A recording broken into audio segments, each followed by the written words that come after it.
మేము ఇప్పుడు బయలుదేరి చెన్నై ప్రాంతానికి వెళ్తున్నాం. చెన్నై ప్రాంతంలో వర్షం కనుక లేకపోతే తోమా గారు ఎక్కడ ప్రార్థన చేసుకునేవారు, ఆయన్ని ఎక్కడ చంపేశారు, ఆయన ఎక్కడ పాతి పెట్టారు, మీకు అన్నీ కూడా చూపిస్తాను. ఓకే, మా ప్రయాణం గురించి మీరంతా ప్రార్థించండి. అనేక ప్రాంతాల గురించి ప్రార్థన చేస్తున్నాం, అనేక మందికి పత్రికలు ఇస్తున్నాం. వారందరికీ మారు మనసు రక్షణ మనం తీసుకురాలేము, ప్రభువే తీసుకురావాలి. కనుక మీరంతా ప్రార్థించడం మాత్రమే. Okay, thank you. Praise the lord. God bless you and your families and your ministries. Thank you so much. తోడబుట్టిన వారే నీకు తోడు నీడ అన్నావు, అన్నదమ్ములు అందరూ నీకు అండదండలన్నావు. తోడబుట్టిన వారే నీకు తోడు నీడ అన్నావు. అభిమానులే ఎందరు ఉన్నా నిన్ను ఆపలేరు ఆ క్షణము. గుండె చప్పుడు ఆగక ముందే తెలుసుకో నిజాన్ని, ఆఖరి గడియే రాకముందే తెలుసుకో సత్యాన్ని.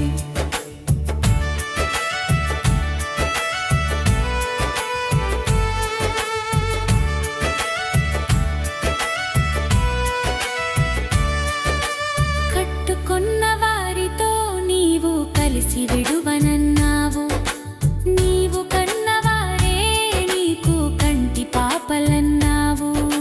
నీ వారే ఎందరు ఉన్నా నిన్ను ఆపలేరు ఆ క్షణము.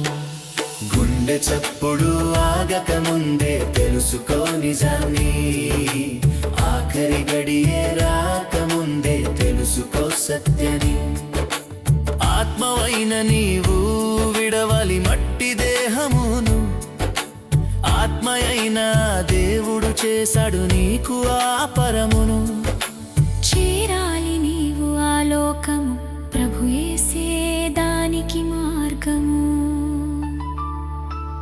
చేరాలి నీవు ఆ లోకము, ప్రభు యేసే దానికి మార్గము. సో ఇక్కడ ఈ లైన్ అంతా కూడా పొడవుగా ఉంటుంది, ఒక 1.5 కిలోమీటర్ దాకా.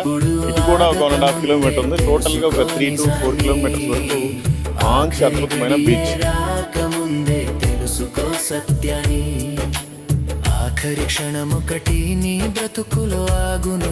ఇదంతా కూడా ఫ్రెంచ్ గవర్నమెంట్ శ్వాసొకటి వారి అధికారిక బిల్డింగ్స్. అదైతే జిఎస్టి భవన్ అంట. చెప్పిరానిది ఇది చెప్పలేనిది, చెప్పిరానిది.